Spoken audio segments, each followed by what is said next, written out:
అయితే ఇప్పుడు మళ్ళీ ఇక 2, 3 రోజుల నుంచి రాష్ట్రంలో పరిణామాలు నిజంగానే మారుతున్నాయా లేదా తెలీదు గానీ, ఒక టాక్ అయితే నడుస్తుంది.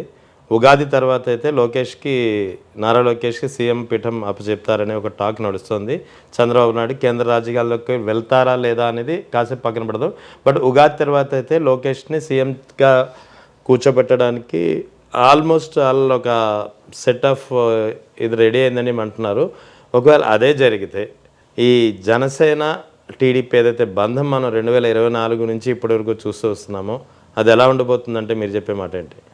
నాకు తెలీదు. ఫస్ట్ పాయింట్ ఏంటంటే, ఆయన అయితే నష్టం ఏంటి, పార్టీ వాళ్ళ సొంతం. అవును. ఆయన ఇష్టం, ఆయన నిర్ణయం. జగన్ గారు ఆయన సొంత పార్టీ పెట్టుకున్నాడు, చంద్రబాబు నాయుడు గారు ఆయన సొంత పార్టీ పెట్టుకున్నాడు. తెలుగుదేశం ఎన్టీ రామారావు గారు పెట్టిన ఈయన వచ్చిన కాడి నుంచి ఈయన ఫ్యామిలీ. అవును, ఫ్యామిలీ పార్టీ అయిపోయింది. నోమూరి నందమూరి పార్టీ, నారావారి పార్టీ అది. అవును. ఇదేమో జగన్ గారి వైఎస్ఆర్ పార్టీ ఇది.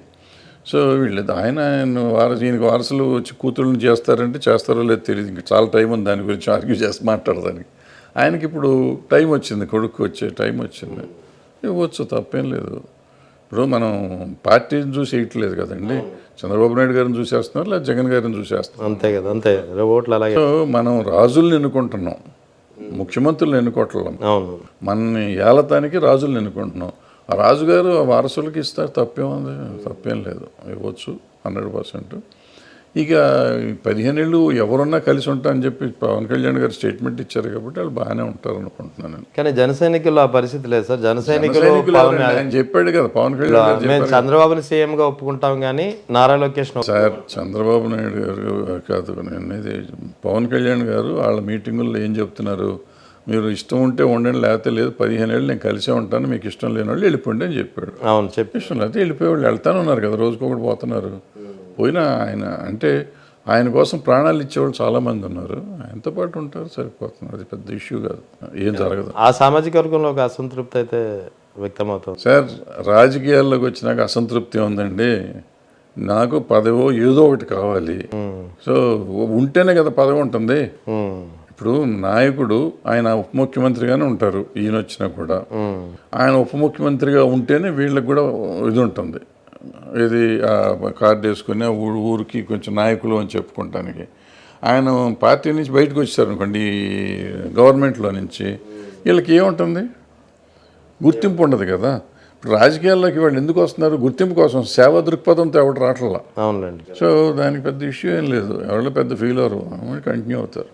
అయితే ఇప్పుడు దీనికి సంబంధించి వివరాలపై అంటే కొంతమంది జన సైనికులతో మాట్లాడినప్పుడు కానీ, కాపు సామాజిక వర్గ పెద్దలతో మాట్లాడినప్పుడు కానీ, ఈయన ఒకవేళ పవన్ కళ్యాణ్ నిర్ణయం మార్చుకోకపోతే, అంటే నారా లోకేష్ సీఎం అభ్యర్థిత్వాన్ని ఒప్పుకుంటే ఖచ్చితంగా మా పరిస్థితి, మేము ఇచ్చే ఆన్సర్ వేరేగా ఉంటుంది 2029లో అని కాపుల నుంచి చాలా పెద్ద ఎత్తున ఒక అభిప్రాయం అయితే వ్యక్తమవుతుంది. సరే, మొన్న కూడా అన్నారు మరి పవన్ కళ్యాణ్ గారు 100% చూపించారు. మొన్న కూడా కాపు నాయకులు చాలామంది బయటకు వచ్చారు, జగన్ గారికి సపోర్ట్ చేశారు. అక్కడ ఉన్న వాళ్ళు కూడా చాలా ఒక అసంతృప్తితో ఉన్నారు, వాళ్ళు మనకు జరగదు అన్నారు. మరి ఆయన 100%తో బయటకు వచ్చారు కదా. సో పదవులు వస్తాయి అనుకున్నంతకాలం వస్తూనే ఉంటాయి అన్నీ. అదే సామాజిక వర్గంలో ఒక అసంతృప్తి అయితే గట్టిగా ఉంది. 2029లో అయితే ఖచ్చితంగా బయటకు వచ్చేస్తామని అంటున్నారు.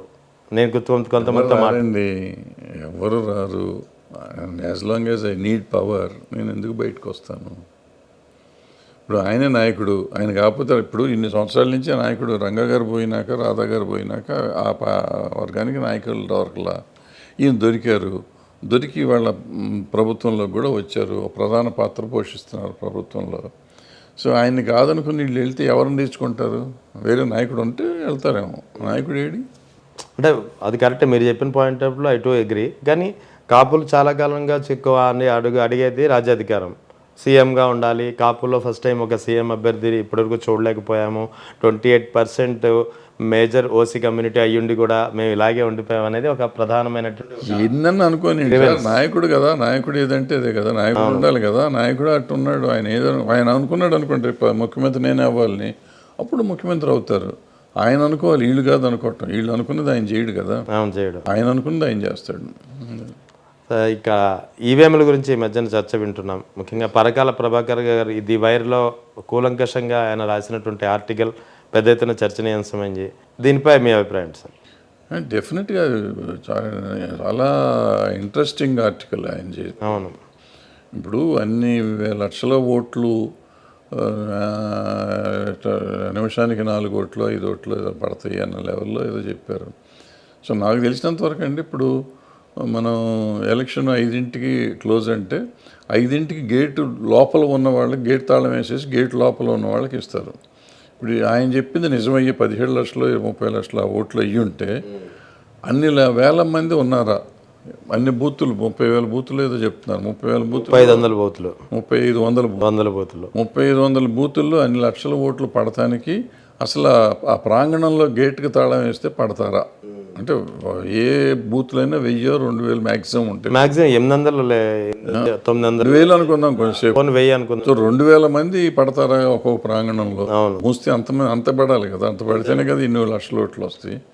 సో ఇవన్నీ చర్చించుకోవాల్సిన విషయాలు.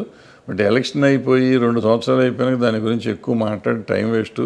నిజాలు తెలుసు బయటకు వచ్చినాయి అనేది ఫీలింగ్ తప్పిస్తే ఇప్పుడు చర్చించి ఏం చేస్తారు? ఎవరో దాన్ని గవర్నమెంట్ రద్దు చేసే అవకాశాలు లేవు. ఎలక్షన్ కమిషన్ దీన్ని ఒప్పుకోదు, రెస్పాండ్ అవ్వదు. సో ప్రభాకర్ గారు సైంటిఫిక్గా చెప్పింది కరెక్టు. బట్ దానికి సాక్ష్యాధారాలు కూడా ఉన్నాయి నాకు తెలిసినంత వరకు, నాకు అర్థమైనంత వరకు. అది ఎవరు ఒప్పుకోవాలి? ఎలక్షన్ కమిషన్ ఎవరు ఒప్పుకోవాలి? జగన్ పార్టీ వాళ్ళు ఒప్పుకుంటారు, అవతల పార్టీ వాళ్ళు ఒప్పుకోరు. మరి గెలిచిన వాళ్ళు వాళ్ళే కాబట్టి, ఎక్కువ మెజారిటీ వాళ్ళు ఉన్నారు కాబట్టి వాళ్ళు ఒప్పుకోరు కాబట్టి ఏం లేదు. అది అంటే ఈ లెక్కన 2024లో ఈవీఎంల వల్లే నెగ్గారనేది, అందుకే అనేది ఇప్పుడు పరకాల ప్రభాకర్ వైర్ ఆర్టికల్ తోటి మరోసారి బయటకు వచ్చింది అనుకోవాలి. సో అది ఎప్పటి నుంచో అనుకుంటున్నాం అండి, ఈవీఎంలు మోసం జరుగుతున్నాయి అనేది ఎప్పటి నుంచి జరుగుతూనే ఉంది.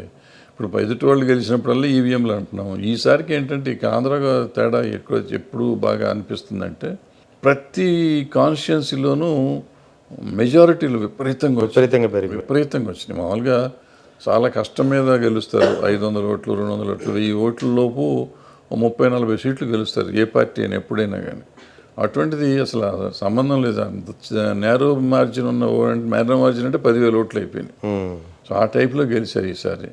సో దాంతో కొంతమందికి అనుమానాలు వస్తాయి. అది నిజమా అబద్ధం అనేది మనం ప్రూవ్ చేయలేము, మనకు సంబంధం లేని విషయం. అందుకని ఎక్కువ మాట్లాడుతాం, టైం వేస్ట్. అంటే అందులో కొన్ని వివరాల ప్రకారం 1 నిమిషానికి 4 ఓట్లు వేసినట్టు రావడం. అదే సార్ ఆయన లెక్క ఆయన చెప్పాడు. నాకు అంత జ్ఞానం లేదు. నా లెక్కలో గేటు తాళం వేస్తే ఇంతమంది లోపల పడతారా? అది లాజికల్ పాయింట్.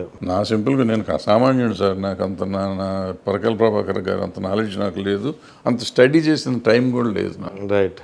సో నేను సింపుల్గా అడిగేది ఏంటంటే, నువ్వు గేట్ తాళం వేయాలి. నాకు విన్న రూల్ ప్రకారం 5ంటికి ఎవరుంటే వాళ్ళు లోపల ఉన్న వాళ్ళకి తలుపు వేయాలి, బయట వాళ్ళని రానివ్వకూడదు. సో 2 దాకా ఓటేసి అంతమంది లోపల ఉన్నారంటే యాక్చువల్గా ఆ బూత్లో 3,500 ఓట్ల బూత్లో వేసిన వాళ్ళకంటే తర్వాత వేసేవాళ్ళు ఎక్కువ ఉండాలి కదా. అంత ఉందా? అలా జరిగిందా జరగలేదా? సింపుల్ అంటే కామన్ మ్యాన్ లాజిక్ నేను మాట్లాడేది ఐడియా.